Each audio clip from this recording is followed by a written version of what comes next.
जानते हैं कि हाल ही के दिनों में देश में सोशल मीडिया में एक आंदोलन शुरू हुआ। जमीन के अंदर भी हमने उस आंदोलन को देखा और यह आंदोलन था बेरोजगारी के खिलाफ। युवाओं से आह्वान किया गया और युवाओं ने लगातार इस आंदोलन में सक्रिय भूमिका निभाई। हो सकता है कि बेरोजगार आपके घर में भी हों, आप भी हों, आपके घर के युवा भी हों। ऐसे समय में रोजगार की मांग के साथ, भर्ती की मांग के साथ ये आंदोलन अपनी अहम भूमिका निभा रहे हैं। देश में इस आंदोलन में एक चेहरा जो बन के उभरे हैं, वो हैं उत्तर प्रदेश सरकार में मुख्य सचिव के पद पे रहे पूर्व IAS SP Singh ji. SP Singh ji का हम .com में स्वागत करते हैं। थैंक यू सर, जैसा कि हमने देखा कि लगातार आप ट्विटर में अपने ट्वीट्स के जरिए युवाओं से आह्वान कर रहे हैं, बेरोजगारी के खिलाफ लगातार आप ट्रेंडिंग टॉपिक्स लेके आ रहे हैं। ये हफ्ता भी आप मतलब ये जो सप्ताह गुजरा है, इसमें भी आप लगातार युवाओं को सक्रिय किए हुए हैं। इस आंदोलन की शुरुआत कैसी हुई और कैसे इसकी भूमिका बनी? देखिए, युवाओं के साथ मैं बहुत पहले से जुड़ा रहा हूँ। अमेरिका में 9 साल रहने के बाद जब मैं इंडिया वापस आया, वहां से एमबीए पीएचडी करके, तो मन में एक रीच थी कि देश के लिए कुछ करना है। जब यहाँ नौकरी करते थे तो ऐसा झंझावात रहता था, पता नहीं चलता था, जीवन ऐसे ही चलता चला जाता था। तब भी जो बनता था सेवा करते थे हम लोगों की, गरीबों की। तो यहाँ के जब मैंने देखा तो मुझे लगा कि अमेरिका वापस नहीं जाऊंगा, इस देश में यहाँ के युवाओं को जगाऊंगा, क्योंकि युवा ही देश का भविष्य है और उन्हीं के कंधे पे देश चलता है। और नेता उनको नचाते हैं, विभिन्न पॉलिटिकल पार्टी के लोग उन्हें नचाते हैं, वोट लेते हैं, दलाली कराते हैं, बहकाते हैं, उनको रोजगार मिलता नहीं है। घर घर की यही कहानी है। सर तो मैं आया जी जी आप अपने आप को कंटिन्यू करें। मैं जब मैं यहाँ आया तो फिर मैं नौकरी करना शुरू किया और करीब लगभग 1.5 साल में मेरे 5 ट्रांसफर्स हो गए। सर, इन ट्रांसफर्स की वजह क्या थी, कुछ बताएंगे? वजह यह है कि मुझे लगता है मुझ में ही कमी रही होगी, या तो मुझ में कमी है या सिस्टम में खामी है। अगर मंत्री कोई काम करने को कहेगा, वैसे तो कहना नहीं चाहिए, उन्हें नियम के हिसाब से काम रेगुलर रूटीन में होना ही चाहिए, हर फाइल पे निर्णय होना ही चाहिए। तो अगर मंत्री को काम नहीं करना, खाली ट्रांसफर पोस्टिंग ही करना है, तो फिर मैं मंत्री की सुनता नहीं। और ट्रांसफर पोस्टिंग के आप नहीं सुनेंगे तो आपका ट्रांसफर होना ही है। लेकिन मुझे फर्क नहीं पड़ता, 1.5 महीने, 3 महीने, 5 महीने जितने रहता हूँ, उस दिन मैं उन 3 महीने में 2 साल का काम करता हूँ, मैं जम के काम करता हूँ, मुझे संतुष्टि रहती है। तो फिर मैंने निर्णय लिया कि मैं नौकरी छोड़ दूंगा। मेरी 3 साल की नौकरी बकाया था, मैंने छोड़ दिया नौकरी। और फिर युवाओं के साथ में सड़क पर निकला। करीब 4.5 साल हो गए मुझे सड़क पर निकले हुए, अपनी पेंशन के पैसे। जिस समय आप ने छोड़ा, उसके तुरंत बाद आप मैदान पे निकल पड़े? हाँ, तभी निकल पड़ा मैं, तभी मैदान पे। भर्तियों में जो घोटाले चल रहे थे उनके खिलाफ, और उत्तर प्रदेश बिहार में बहुत सारी जो नकल होती है ना, मास कॉपिंग बोर्ड एग्जाम्स में, उसके विरुद्ध मैंने अभियान चलाया। बड़ा सक्सेसफुल रहा, बहुत उसका प्रशंसा हुई, लोगों ने मुझे थपथपाया भी मेरी पीठ को। उससे मैं उत्साह बढ़ा मेरा। परिणाम निकल के सामने आया है मतलब जो ये आपने जद्दोजहद शुरू की युवाओं के लिए, इसके कोई परिणाम सामने आए? जब आप युवाओं को जब जन जागृति का काम करते हैं आप, तो आप कोई निर्णायक भूमिका में नहीं है। आप तो लोगों को ये बताने की भूमिका में है कि आपका हक है ये, आप भीख नहीं मांगो, आपका हक है ये, सरकार आपकी सेवक है, सरकार आपकी सत्ता है, बादशाह नहीं है आपका। तो जब ये हक बताते हो तो उसको जागता है, वो कहता है मैं वोट देता हूँ, उसके पीछे पीछे घूमता हूँ, झंडा बैनर उठाता हूँ इसको मैं, ये मेरा दुरुपयोग करता है। उसके बाद फिर मुझसे कहता है थोड़ा ठेका ले लो नाली का, फिर मुझे नौकरी देता नहीं है ये। और ये पूरे देश का हाल यही है, ये उत्तर प्रदेश का नहीं है, मध्य प्रदेश का नहीं है, बिहार का नहीं है। तो आप लगा सकते हैं अनुमान, जो पूरे देश में करीब 478 मिलियन जो वर्कफोर्स है, करीब 50 करोड़ लोग हैं जो वर्कफोर्स कहलाती है। 134 करोड़ में से 50 करोड़ लोग वो हैं जो कामगार हैं, जो काम करते हैं, मेहनत कश है, जो रोटी कमाते हैं अपने परिवार के लिए। इतनी बड़ी संख्या उसकी है, उसमें से सरकार। बोलिए, आप सवाल पूछते नहीं तो मैं बोलता रहूंगा। जी, ये जो संख्या बता रहे हैं आप, इसको थोड़ा सा आप, ये जो आंकड़ा, इसको थोड़ा सा मैं चाहूंगा कि थोड़ा डिटेल में बताएं, ताकि हमारा जो दर्शक है वो बेहतर तरीके से समझ सके इस चीज को। मैं बताता हूं आपको, देखिए करीब 47.78 करोड़ की का पॉपुलेशन जो है आउट ऑफ 134 करोड़, वो है जो कामगार है, वर्क फोर्स कहलाता है इंग्लिश में, जो काम करता है, देश को चलाता है, देश की मशीनें चलाता है, देश का उद्योग चलाता है, देश के छोटे छोटे काम करता है, टेक्नीशियन है, बिजली का काम करता है, फैक्ट्री में काम करता है, सरकारी नौकरी करता है, प्राइवेट सेक्टर में नौकरी करता है, वो ये संख्या है, बता रहा हूं आपको। और ये वो संख्या है जो देश को चलाती है, और इस संख्या ये लोग बदहाल हैं। इसमें से करीब 2,35,00,000 हैं जो प्राइवेट सेक्टर में है, 2,55,00,000 हैं जो सरकारी सेक्टर में है, यानी करीब 6 करोड़ लोग हैं जो organise private and public sector में लगे हुए हैं। ऑर्गेनाइज को कहते हैं कि भाई जो प्राइवेट सेक्टर, इसमें मोर देन 10 एम्प्लॉइज हैं एक एंटरप्राइज में। तो आप 50 करोड़ में से 6 करोड़ निकाल दीजिए जो ऑर्गेनाइज सेक्टर में है, तो बाकी का जो हुए आपके 94 करोड़, 94 करोड़ जो हैं, वो कौन लोग हैं? वो है खेती और मजदूर है, स्मॉल एंड मार्जिनल फार्मर है जो पार्ट टाइम वर्क करता है, मनरेगा का वर्कर है, मजदूर जो टेक्नीशियन है, जो प्लम्बर है, जो आपका खुदान करता है, सड़क बनाता है, वो नाली बनाता है, जो दिखाई देता है आपको यहाँ का जो वो वर्ग है जो सत्ताधीश है, वो दिखाई नहीं देता है, वो केवल वोट के समय दिखाई देता है। और ये जो कामगार है, ये सड़क पर रोज दिखाई देता है आपको, ये काम करता है, पसीना बहाता है, खून पसीना बहाता है देश के लिए, और सबसे उपेक्षित है। तो मैंने सोचा कि अमेरिका में प्रोफेसर बनके वहां काम करूं, मैंने 18 किताबें लिखी हैं, क्यों ना इस देश में रह के काम करूं।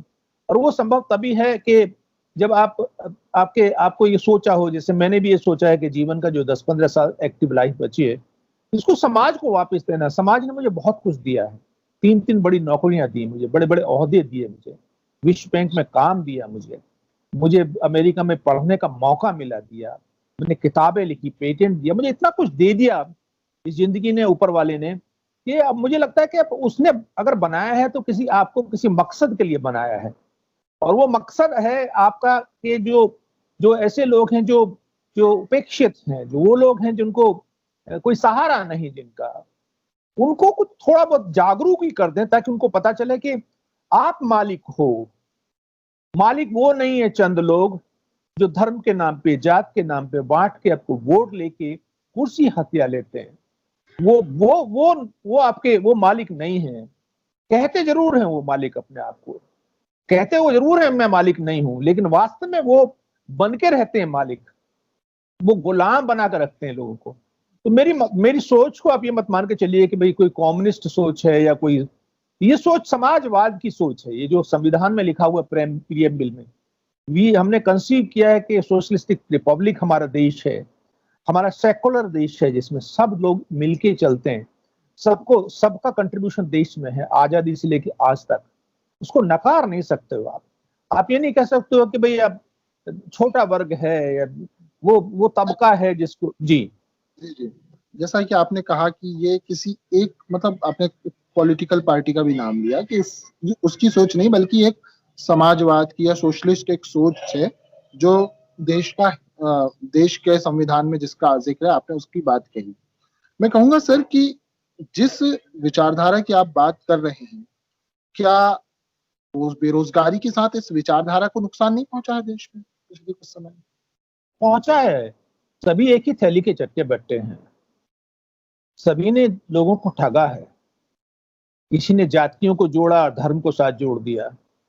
किसी ने कहा कि भाई हम संख्या में ज्यादा हैं, वो संख्या में कम है, इसलिए ज्यादा संख्या वाले एक जगह इकट्ठे हो जाओ, तो कम संख्या वाले जो सत्ता को प्रभावित करते रहे हैं उनको दरकिनार कर दो। ये सब जुमले और ये सब जो चलता है, इसने देश को कहां लाके खड़ा कर दिया। देखो, मैं किसी पार्टी के विरुद्ध नहीं बोलता हूं, मैं किसी व्यक्ति के विरुद्ध नहीं बोलता हूं, मैं बोलता हूं देश के लिए बोलता हूं, मैं संविधान के साथ बोलता हूं। मैं संविधान ने आपको कहां ले जाना था, 73 साल हो गए आपको, और कहां खड़े हो आप, किस दोराहे पर खड़ा है देश। क्योंकि मैं मानता हूं कि उत्तर प्रदेश की बड़ी जो आबादी है, इतनी बड़ी आबादी उत्तर प्रदेश की है, ये देश है पूरा एक, इसमें हर मजहब के लोग रहते हैं, हर जाति के लोग रहते हैं। अगर, और उत्तर प्रदेश से सब घबराते हैं, उत्तर प्रदेश बदलेगा तो देश बदलेगा। और मैं ऊपर वाले के फजल से मैं उत्तर प्रदेश का रहने वाला, और यहाँ रह के मैं यहाँ, अगर मैं कहीं और छोटे राज्य में होता तो हो सकता है कि हम लोग सत्ता परिवर्तन की स्थिति में भी होते। ये बड़ा राज्य है, यहाँ पे विविधताएं बहुत हैं, अलग अलग क्षेत्र हैं। कोशिश मैं बहुत करता हूँ, और मुझे लगता है कि सबको, जो युवा लाइक माइंडेड हैं, अब देखिए युवा ऐसा ही आपके साथ नहीं आता, जब तक अब वो परखता है, वो 6-7 साल मुझे हो गए, परखता है, आपको जानता है, पहचानने की कोशिश करता है, देखता है किसी लोक लालच में तो नहीं है, किसी नेतागिरी में तो नहीं है, ये देखता है ना युवा, बार बार आपको परखता है वो, और सर फिर हमको मैं जी।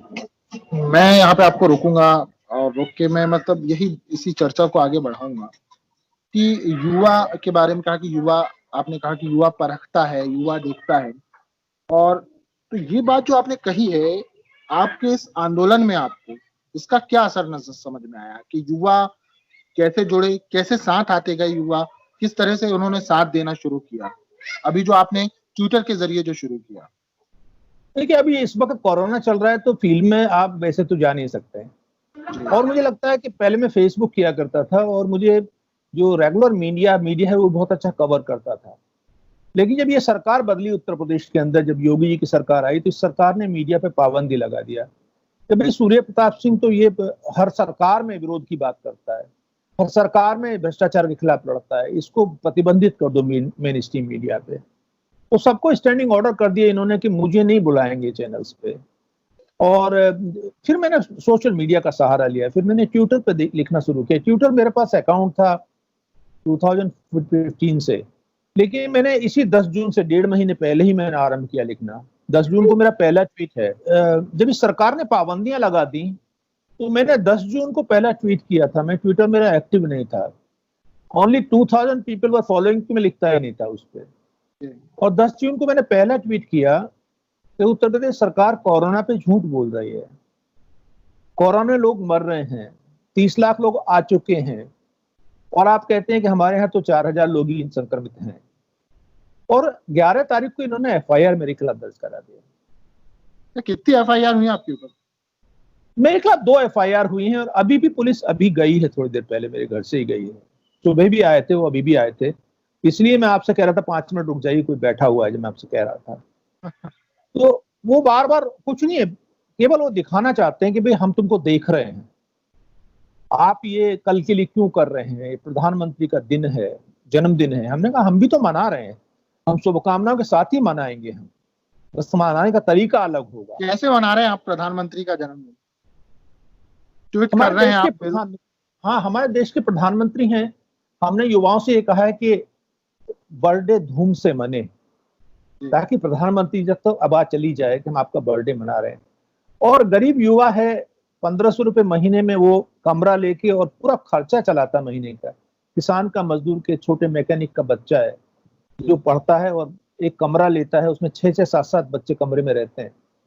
तो वो बच्चे कैसे मनाएंगे? आपका केक तो काट नहीं सकते वो अपनी समस्याओं को उठा के मनाएंगे आपका जन्मदिन। अपनी छाती पीटेंगे वो, अपने कपड़े फाड़ेंगे वो, आपके कार्यालय साफ करेंगे झाड़ू से। वो केक उनके पास नहीं है, वो गोबर मिट्टी का केक ही काटेंगे। वो, उनको आक्रोश है, वो आपका पुतला जला सकते हैं, मुंह भी काला कर सकते हैं, आपके पुतले का जनाजा भी निकाल सकते हैं, क्योंकि वो सोचते हैं सरकार मृत है। ये सब मैंने तो सजेशंस दिए, आपने देखा होगा 25-30 सजेशंस जो लोगों ने, बच्चों ने दिए तो मुझे। आपके ऊपर एंटी बीजेपी होने का भी थप्पा लग सकता है इसके बाद। कोई फर्क नहीं पड़ता। जब बीजेपी, जब अखिलेश यादव की सरकार थी, जब मैं उनके खिलाफ मुद्दे उठाता था तो मुझे बीजेपी का कहते थे लोग। आज इनकी सरकार इनके खिलाफ मुद्दे उठाता तो कहते हैं अखिलेश यादव के साथ है। तो ये तो इनका सोच है ना, मैं तो वही हूं जैसा था। सर सोशल मीडिया में तो फिर आपको लोग, ऐसा भी हो सकता है कि जब आप ये आंदोलन करें तो एक तबका जैसे खड़े होकर आपको देश विरोधी या राष्ट्र विरोधी भी बता सकता है, देश के प्रधानमंत्री के वो तो ये बता ही रहे हैं जी। इसीलिए तो मेरे खिलाफ एफआईआर हो रही है। नहीं तो एक रिटायर्ड ब्यूरोक्रेट, रिटायर्ड का मैंने तो नौकरी छोड़ी है। आप उत्तर प्रदेश जैसे राज्य में मुख्य सचिव के पद पे रहते हुए कार्य किए हैं। काम मैंने किया है, लेकिन यहाँ तो लिहाज शर्म नहीं है ना। यहाँ तो नौकरशाही की कमर मुड़ चुकी है बिल्कुल। उसमें लचीला, वो इतनी लचीली क्या होगी, मोड़ने के बाद ऊपर नहीं उठ पा रही है वो। अच्छा, तो सर बेरोजगारी में एक जो ये मुद्दा चल पड़ा है, इसमें आपको क्या लगता है कि किन किन चीजों में सुधार की आवश्यकता है, और सरकार को वो कौन से कार्य हैं जो करने चाहिए, जिस चीज को लेकर आप ये आंदोलन कर रहे हैं? बड़ा बड़ा सीधा सवाल है। उत्तर प्रदेश में 10 लाख नौकरियां हैं सरकारी सेक्टर की, समूह का से लेके घा तक। पूरे देश के अंदर 3 करोड़ 25 लाख हैं। तो जो सरकारी क्षेत्र में, उन्हें कम मत करो, उनको यथावत रखो। जब सरकार का दायरा बढ़ रहा है, विकास के काम बढ़ रहे हैं, देश आगे बढ़ रहा है, तो सरकार छोटी थोड़ी होगी, सरकार तो बढ़ेगी ना। काम करने वाले लोग ज्यादा चाहिए ना। तो वो भर्तियां हैं, उनको कर दो।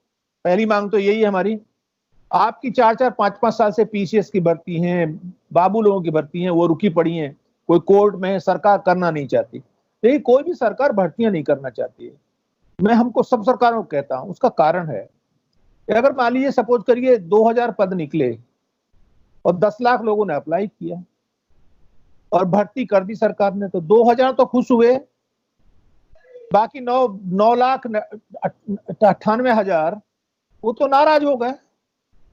तो सरकार क्यों भर्ती करे? तो सरकार कहती है भर्ती करना अपने सर पे एक समस्या मोल लेना है, भर्ती मत करो। अगर आप भर्ती नहीं करते हो तो उधर बेरोजगार मरता है। वो तो तैयारी कर रहा है 5-5 6-6 साल से, अब 40 साल में वो भर्ती हो। अब उत्तर प्रदेश ने एक और नया नियम निकाल दिया कि 5 साल का प्रोबेशन पीरियड संविदा पर रखेंगे। तो अगर 40 साल में आएगा कोई नौजवान, 5 साल नौकरी करेगा, आप कहेंगे कि आप किसी मतलब के नहीं हो, बाहर निकाल देगा।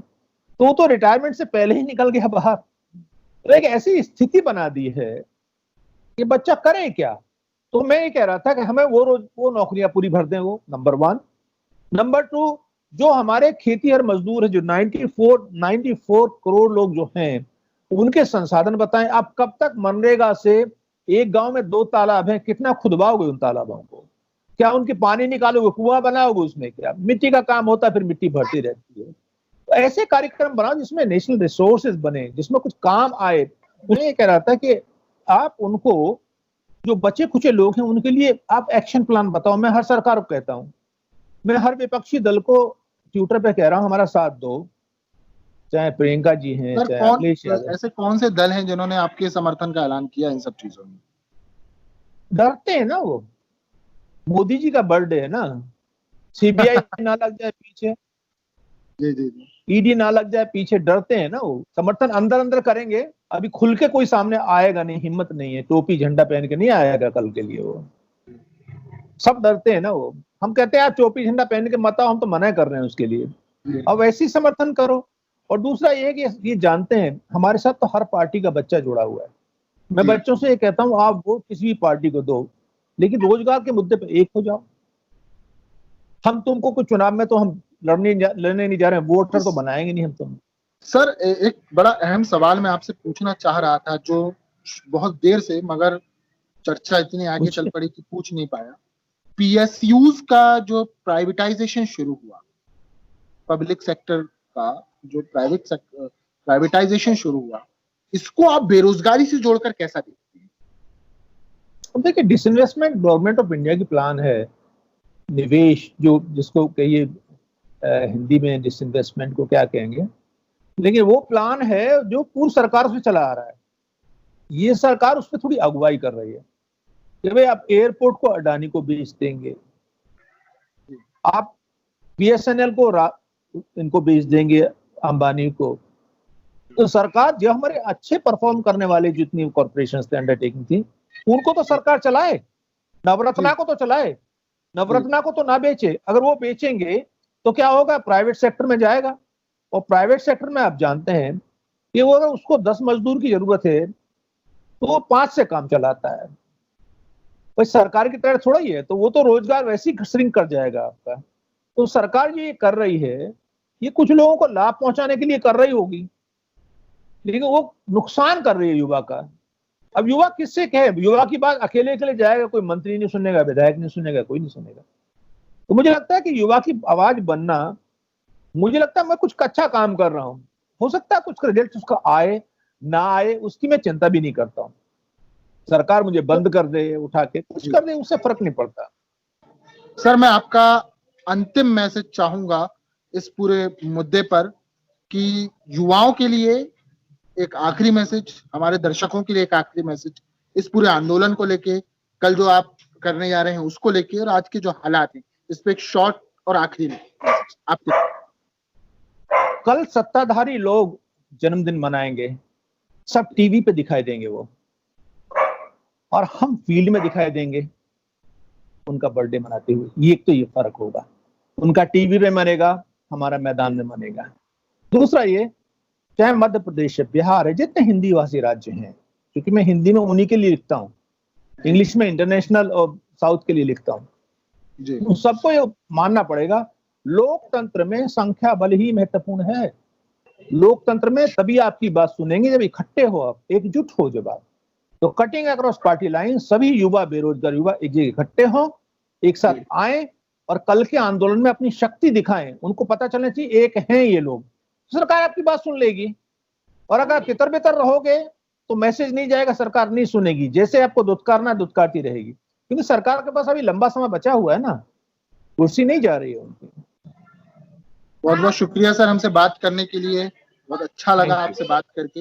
हम चाहेंगे कि आज जो युवाओं की जो मांग है बेरोजगारी को लेकर, इस आंदोलन को जो आप जिसका नेतृत्व आप कर रहे हैं, युवाओं को जोड़ रहे हैं, कम से कम सरकार युवाओं की और आपकी बात सुने, बेरोजगारी को कम करने की कोशिश करे।